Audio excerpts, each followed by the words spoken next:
ನಮಸ್ಕಾರ ಸ್ನೇಹಿತರೆ, ನಮ್ಮ ನಂಬಿಕೆಗೆ ಸ್ವಾಗತ ಸುಸ್ವಾಗತ.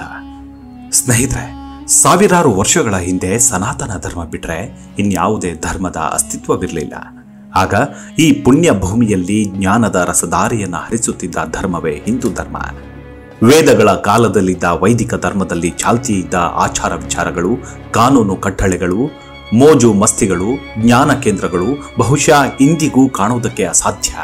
ಈ ಆಧುನಿಕ ಜಗತ್ತಿನಲ್ಲಿ ನಾವು ಕಾಣುತ್ತಿರುವುದು ಆಗಿನ ಕಾಲದ ಮುಂದುವರೆದ ಭಾಗವೇ ಬಿಟ್ರೆ ಏನೋ ಸಾಧನೆ ಮಾಡಿ ಅನ್ವೇಷಿಸಿದ್ದು ಏನೇನೂ ಇಲ್ಲ ಅನ್ನೋದಕ್ಕೆ ವೇದಗಳ ಕಾಲವೇ ಸಾಕ್ಷಿ.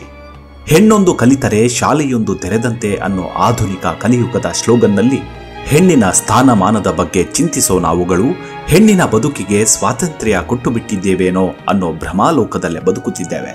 ಆದರೆ ನಮ್ಮ ಪೂರ್ವಿಕರು ಪ್ರತಿಯೊಂದು ವಿಷಯಗಳಲ್ಲೂ ಅತ್ಯಾಧುನಿಕವಾಗಿ ಚಿಂತಿಸಿ ಅದನ್ನ ಕಾರ್ಯರೂಪಗೊಳಿಸಿ ವಿಜೃಂಭಣೆಯಿಂದ ಬದುಕಿ ಹೋಗಿದ್ದಾರೆ. ನಮ್ಮೆಲ್ಲರಿಗೂ ಮಾರ್ಗದರ್ಶನ ನೀಡುತ್ತಿದ್ದಾರೆ. ಅಂದಿನ ಕಾಲದಲ್ಲಿ ಯಾವುದೇ ಧರ್ಮವಿಲ್ಲದಿರುವಾಗ ಇದ್ದದ್ದು ಒಂದೇ ಧರ್ಮ, ಅದು ಸನಾತನ ಧರ್ಮ. ಎಲ್ಲ ಅಚ್ಚುಕಟ್ಟಾಗಿದ್ದ ಕಾಲದಲ್ಲಿ ಏನೆಲ್ಲ ಪ್ರಚಲಿತದಲ್ಲಿದ್ವು, ಗಂಡು ಹೆಣ್ಣಿಗಿದ್ದ ಅತಿ ಮುಖ್ಯವಾದ ಗುರುತರಗಳ್ಯಾವುದು ಅನ್ನೋದನ್ನ ಇವತ್ತಿನ ಎಪಿಸೋಡ್ನಲ್ಲಿ ತಿಳಿದುಕೊಳ್ತಾ ಹೋಗೋಣ. ಅದಕ್ಕೂ ಮುನ್ನ ನಮ್ಮ ನಂಬಿಕೆಗೆ ನಿಮ್ಮ ಬೆಂಬಲವಿರಲಿ. ಸ್ನೇಹಿತರೆ, ಮೊದಲು ನಮ್ಮ ಸಂಸ್ಕೃತಿಯ ಬಗ್ಗೆ ಅವಲೋಕಿಸಿದಾಗ ಭಾರತದಲ್ಲಿನ ಸ್ತ್ರೀಯರ ಸ್ಥಿತಿಗತಿಗಳ ಬಗ್ಗೆ ಚರ್ಚಿಸಬಹುದು. ವೇದ ಕಾಲದಲ್ಲಿ ಅವರಿಗೆ ಸಮಾಜದಲ್ಲಿ ಉನ್ನತವಾದ ಸ್ಥಾನ ನೀಡಲಾಗಿತ್ತು. ವೇದ ಸಾಹಿತ್ಯದಲ್ಲಿ ಬರುವ ವಾಚ್, ಅಂಬೃಣಿ, ರೋಮಶ ಹಾಗೂ ಗಾರ್ಗಿ ಎಂಬ ತಪಸ್ವಿನಿಯರ ಪ್ರಸ್ತಾಪ ಈ ಮಾತನ್ನ ಬೆಂಬಲಿಸುತ್ತೆ.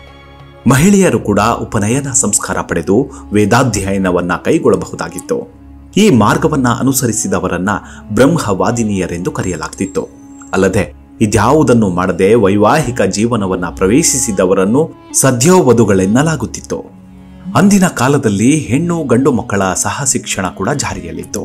ಕ್ಷತ್ರಿಯ ಮಹಿಳೆಯರಿಗೆ ಶಸ್ತ್ರಗಳ ಬಳಕೆಯಲ್ಲೂ ಇತರ ಯುದ್ಧ ತಂತ್ರಗಳಲ್ಲೂ ಶಿಕ್ಷಣ ದೊರೆತಿತ್ತು. ಕನ್ಯಾ ವಿವಾಹ ಅಂದ್ರೆ ಪ್ರಾಪ್ತ ವಯಸ್ಕಳಲ್ಲದ ಮಗಳ ಮದುವೆ ಹಾಗೂ ಪ್ರಬುದ್ಧ ವಿವಾಹ ಅಂದ್ರೆ ಪ್ರಾಪ್ತ ವಯಸ್ಕಳಾದ ನಂತರದ ವಿವಾಹ ಎಂಬ ಎರಡು ಪದ್ಧತಿ ರೂಢಿಯಲ್ಲಿದ್ದುವು. ಕೆಲವು ಸಂದರ್ಭಗಳಲ್ಲಿ ಕನ್ಯೆಗೆ ತನ್ನ ಗಂಡನನ್ನ ಆರಿಸಿಕೊಳ್ಳುವ ಸ್ವತಂತ್ರ ಕೂಡ ಇತ್ತು. ಮನೆಯಲ್ಲಿ ಹೆಂಡತಿಗಿದ್ದ ಸ್ಥಾನವನ್ನ ಗೃಹಿಣಿ ಗೃಹ ಮುಚ್ಯತೆ ಎನ್ನುತ್ತಿದ್ರು. ಅಂದ್ರೆ ಮನೆ ಎಂದರೆ ಮನೆಯೊಡತಿಯೇ ಎಂಬ ಲೋಕೋಕ್ತಿಯಲ್ಲೇ ತಿಳಿಬಹುದು. ಅರ್ಧಾಂಗಿ ಶಬ್ದಾರ್ಥ ತಿಳಿಸುವಂತೆ ಆಕೆ ಪತಿಗೆ ಸರಿಸಮಾನಳು. ಮನೆಯ ಮಟ್ಟಿಗೆ ಆಕೆಗೆ ಸಾಮ್ರಾಜ್ಞಿ ಎಂದು ಕರೆಯಲಾಗ್ತಿತ್ತು. ಅಂದ್ರೆ ಮಹಾರಾಣಿ ಎಂಬ ಹೆಸರು ಇತ್ತು. ಧಾರ್ಮಿಕ ವಿಧಿಗಳಲ್ಲಿ ಆಕೆಗೆ ಸಮಪಾಲಿತ್ತು. ಕೆಲವು ಅತಿ ವಿಶಿಷ್ಟವಾದ ಸಂದರ್ಭಗಳಲ್ಲಿ ಮಾತ್ರವೇ ವಿಚ್ಛೇದನಕ್ಕೂ ಸ್ತ್ರೀಯರ ಪುನರ್ವಿವಾಹಕ್ಕೂ ಅವಕಾಶವಿತ್ತು. ಪತಿ ವಿಯೋಗವಾದಾಗ ಹೆಂಡತಿ ತನ್ನ ಮುಡಿ ತೆಗೆಸಿ ಕೆಂಪು ಸೀರೆಯನ್ನ ಉಡುವುದು, ಪತಿ ಶರೀರದೊಡನೆ ಸಹಗಮನ ಮಾಡುವುದಾಗಲಿ ಯಾವುದೂ ಕಡ್ಡಾಯವಾಗಿರಲಿಲ್ಲ. ಅದನ್ನೇ ಅವಿವೇಕಿ ಗುಂಪೊಂದು ವಿನಾಕಾರಣ ಚಾಲ್ತಿಗೆ ತಂದು ನಿಲ್ಲಿಸಿತು. ಮುಂಡನ ಕೆಂಪು ಸೀರೆಯ ಪದ್ಧತಿ ಬ್ರಾಹ್ಮಣ ಜನಾಂಗದ ಒಂದು ಪಂಗಡದಲ್ಲಿ ಮಾತ್ರವೇ ಬೆಳೆದು ಬಂದಿತ್ತು. ಅದು ಚಾಲ್ತಿಯಲ್ಲಿದ್ದದ್ದು ದಕ್ಷಿಣ ಭಾರತದಲ್ಲಷ್ಟೇ ಎನ್ನತ್ತೆ ವೇದೋಕ್ತಿ. ಸಮಾಜದಲ್ಲಿ ವೇಶ್ಯೆಯರಿಗೂ ಅವಕಾಶವಿತ್ತು. ಆದರೆ ಅವರು ಬೇರೆಯ ಒಂದು ಆಚಾರ ಸಂಹಿತೆಯ ಪ್ರಕಾರ ನಡೆದುಕೊಳ್ಳಬೇಕಾಗಿತ್ತು ಎನ್ನುವುದೊಂದು ಸ್ವಾರಸ್ಯಕರ ಸಂಗತಿ. ದೇವದಾಸಿ ಪದ್ಧತಿಯು ಅದಾಗಲೇ ಬೇರೂರಿ ಬಿಟ್ಟಿತ್ತು. ಹುಡುಗಿಯರು ಅಥವಾ ಸ್ತ್ರೀಯರು ಒಂದು ದೇವಾಲಯದ ಅಧಿದೇವತೆಯ ಜೊತೆಯಲ್ಲಿ ಮದುವೆ ಮಾಡಿಕೊಂಡು ಆನಂತರ ಜೀವನವಿಡೀ ಆತನ ದಾಸಿಯಂತೆ, ಅರ್ಥಾತ್ ಭಕ್ತರ ಕಾಮನೆಗಳನ್ನ ಈಡೇರಿಸುತ್ತಾ ಬದುಕಿರುವವರನ್ನ ದೇವದಾಸಿ ಪಂಗಡವಾಗಿ ಮುಂದಿನ ಕಾಲಘಟ್ಟಗಳ ಬೆಳವಣಿಗೆಯಾಯಿತು. ಅಂದಿನ ಸಾಮಾಜಿಕ ಸ್ಥಿತಿಗತಿಗಳತ್ತ ಗಮನ ಹರಿಸಿದಾಗ ಆತ್ಮಹತ್ಯೆಯನ್ನ ಮಹಾಪಾಪ ಎಂದು ತೀವ್ರವಾಗಿ ಖಂಡಿಸಲಾಗಿತ್ತು. ಆತ್ಮಹತ್ಯೆಗೆ ಯತ್ನಿಸಿದವರನ್ನ ಹಾಗೂ ಅವರ ಕುಟುಂಬವನ್ನ ಊರಿನಿಂದ ಬಹಿಷ್ಕರಿಸುತ್ತಿದ್ರು. ಆತ್ಮಹತ್ಯೆ ಮಾಡಿಕೊಳ್ಳುವ ಮನಸ್ಥಿತಿ ಇರುವ ಹೇಡಿ ಧೈರ್ಯಶಾಲಿಗಳ ನಡುವೆ ಇರಲು ಯೋಗ್ಯನಲ್ಲ ಎಂದು ಭಾವಿಸಲಾಗ್ತಿತ್ತು. ಯಾಕಂದ್ರೆ ಪ್ರತಿಯೊಬ್ಬರಲ್ಲೂ ಬದುಕುವ ಛಲ ತುಂಬಿಸುವ ಧ್ಯೇಯವಿತ್ತು. ಆದರೆ ಕೆಲವು ಅತಿ ವಿಶಿಷ್ಟವಾದ ಸಂದರ್ಭಗಳಲ್ಲಿ ಮಾತ್ರ ಅದಕ್ಕೆ ಒಂದು ಧಾರ್ಮಿಕ ವಿಧಿಯಂತೆ ಅವಕಾಶವಿತ್ತು.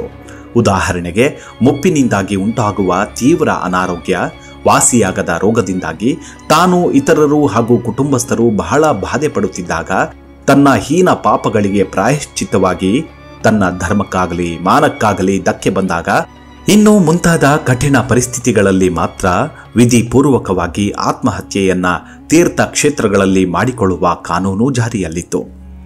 ಆದರೆ ಪರಕೀಯ ಧರ್ಮಗಳಿಂದ ಹಿಂದೂ ಧರ್ಮಕ್ಕೆ ವಿಧಿವತ್ತಾಗಿ ಪರಿವರ್ತನೆಗೊಳ್ಳುವ ಪದ್ಧತಿ ಇತ್ತು ಎನ್ನುವುದಕ್ಕೆ ಎಲ್ಲೂ ದಾಖಲೆಗಳು ಸಿಗುವುದಿಲ್ಲ. ಹಾಗೆ ಸೇರಿಕೊಳ್ಳಲು ಬಯಸುವ ವಿದೇಶಿಯರು ನೇರವಾಗಿ ಹಿಂದೂ ಧರ್ಮದ ಚೌಕಟ್ಟಿನಂತೆ ಹೊಂದಿಕೊಳ್ಳುತ್ತಿದ್ದರು ಮತ್ತು ಹಿಂದೂ ಸಮಾಜದಲ್ಲಿ ಸಹಜವಾಗಿ ವಿಲೀನಗೊಳ್ಳುತ್ತಿದ್ದರು. ಹಾಗಿದ್ದರೂ ಹಿಂದೂ ನೀತಿ ಧರ್ಮಗಳಿಂದ ಬೇಸತ್ತವರಿಗೆ ಮತ್ತೆ ಮೇಲೇಳುವಂತಾಗಲು ಪತಿತ ಸಂಸ್ಕಾರ, ಶುದ್ಧಿ ಪ್ರಕ್ರಿಯೆಗಳನ್ನು ವಿಧಿಸಲಾಗಿದ್ದು ಇವುಗಳ ಆಚರಣೆ ಸಾಮಾನ್ಯವಾಗಿತ್ತು. ಆಹಾರ ವಿಷಯದಲ್ಲಿ ಇದ್ದ ವಿಧಿ ನಿಷೇಧಗಳು ಬಹಳಷ್ಟಿದ್ವು. ಕಾರಣವೆಂದರೆ ಆಹಾರವು ಮನಸ್ಸಿನ ಮೇಲೂ ಪರಿಣಮಿಸುತ್ತದೆ ಎಂಬ ನಂಬಿಕೆ ಇದೆ. ಮನಃಶುದ್ಧಿಗೆ ಆಹಾರ ಶುದ್ಧಿ ಅತ್ಯವಶ್ಯಕ ಎಂಬ ತಿಳುವಳಿಕೆ ವ್ಯಾಪಕವಾಗಿತ್ತು. ಆದ್ದರಿಂದಲೇ ಯಾವುದನ್ನ ಯಾವಾಗ ಹೇಗೆ ತಿನ್ನಬೇಕು, ತಿನ್ನಬಾರದು ಎಂದು ನಿರ್ದೇಶಿಸುವ ನಿಯಮಗಳು ಬಹಳಷ್ಟಿದ್ವು. ವೇದಕಾಲದಲ್ಲಿ ಮಾಂಸಾಹಾರ ಸಾಮಾನ್ಯವಾಗಿತ್ತು. ಮಾಂಸಾಹಾರಿಗಳೇ 99% ಇದೇ ಪದ್ಧತಿ ಸಹಸ್ರಾರು ವರ್ಷಗಳ ಕಾಲ ಸಮೃದ್ಧವಾಗಿ ನಡೆದುಕೊಂಡು ಬಂದಿತ್ತು. ಆದರೆ ಅಷ್ಟೊತ್ತಿಗಾಗಲೇ ಜೈನ, ಬೌದ್ಧ ಮತಗಳ ಪ್ರಭಾವದಿಂದಾಗಿ ಅದಕ್ಕೆ ಮನ್ನಣೆ ಬಹಳ ಕಡಿಮೆಯಾಯಿತು. ಆದರೆ ಆಹಾರ ಪದ್ಧತಿ ಎಲ್ಲೂ ಬಹಿಷ್ಕೃತವಾಗಲಿಲ್ಲ. ಮದ್ಯಪಾನ ಕೂಡ ರೂಢಿಯಲ್ಲಿತ್ತಾದರೂ ಅದೊಂದು ಹೀನ ಕೃತ್ಯವೆಂದು ದೂಷಣೆ ಇದ್ದೇ ಇತ್ತು. ಅಂದಿನ ಕಾಲದಲ್ಲಿ ಪಾಕಶಾಸ್ತ್ರಕ್ಕೆ ಬಹಳ ಪ್ರಾಶಸ್ತ್ಯ ನೀಡಲಾಗಿತ್ತು. ಭೀಮ, ನಳ ಮುಂತಾದವರು ಪಾಕಕಲೆಯಲ್ಲಿ ಸಿದ್ಧಹಸ್ತರೆಂದು ಪುರಾಣ ಸಿದ್ಧರಾಗಿದ್ದಾರೆ. ಧೂಮಪಾನ ಬಹಳ ಶ್ರೇಷ್ಠವಾಗಿತ್ತು. ಅಂದರೆ ಪರಿಮಳ ವಸ್ತುಗಳ ಧೂಪವನ್ನ ಪ್ರತಿ ಮನೆಯಲ್ಲೂ ಆಘ್ರಾಣಿಸುತ್ತಿದ್ರು. ಹಾಗೂ ವಿಶೇಷ ಔಷಧೀಯ ಚೂರ್ಣಗಳು ಕೆಲವು ರೋಗಗಳ ಚಿಕಿತ್ಸೆಗಾಗಿ ಮಾತ್ರ ನಶ್ಯ ಬಳಕೆಯಲ್ಲಿದ್ದ ಪ್ರಸ್ತಾಪನೆ ಕೂಡ ಇದೆ. ಆದರೆ ಈಗಿನ ಕಾಲದಲ್ಲಿ ಇರುವಂತೆ ಅವು ಆಗ ರೂಢಿಯಲ್ಲಿರಲಿಲ್ಲ. ಹತ್ತಿ, ಉಣ್ಣೆ ಹಾಗೂ ರೇಷ್ಮೆ ಬಟ್ಟೆಗಳು ಎಷ್ಟೋ ಶತಕಗಳ ಮೊದಲಿನಿಂದಲೂ ಬಳಕೆಯಲ್ಲಿದ್ದವು. ಹೊಲಿಗೆ ಇಲ್ಲದ ಬಟ್ಟೆಗಳನ್ನ ಜನ ಹೆಚ್ಚಾಗಿ ಇಷ್ಟಪಡುತ್ತಿದ್ರು. ಧೋತಿ, ಉತ್ತರೀಯರು ಸಾಮಾನ್ಯವಾಗಿದ್ದರೂ ಜುಬ್ಬ, ಪೈಜಾಮ ಹಾಗೂ ಕೋಟುಗಳ ಪರಿಚಯ ಕೂಡ ಇತ್ತು. ಅನೇಕ ರೀತಿಯ ಶಿರಸ್ತ್ರಾಣಗಳು ಹಾಗೂ ಹೆಂಗಸರಿಗೆ ಸೀರೆಗಳು, ರವಕೆಗಳು ಉಪಯೋಗದಲ್ಲಿದ್ದವು. ಸ್ತ್ರೀ ಪುರುಷರಿರುವರ ಸಲುವಾಗಿ ನಾನಾ ವಿಧವಾದ ಕೇಶಾಲಂಕಾರಗಳು, ಆಭರಣಗಳು ಬಳಕೆಯಲ್ಲಿದ್ದವು.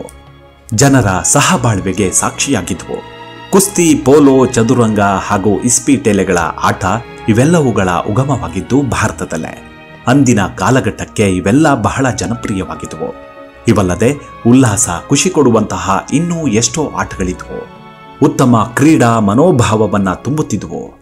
ಹಿಂದೂ ಸಮಾಜದ ಈ ಎಲ್ಲ ಬಣ್ಣನೆಯನ್ನ ನೋಡಿದ್ರೆ ಒಂದು ಅಂಶ ಪ್ರಧಾನವಾಗಿ ಕಾಣುತ್ತೆ.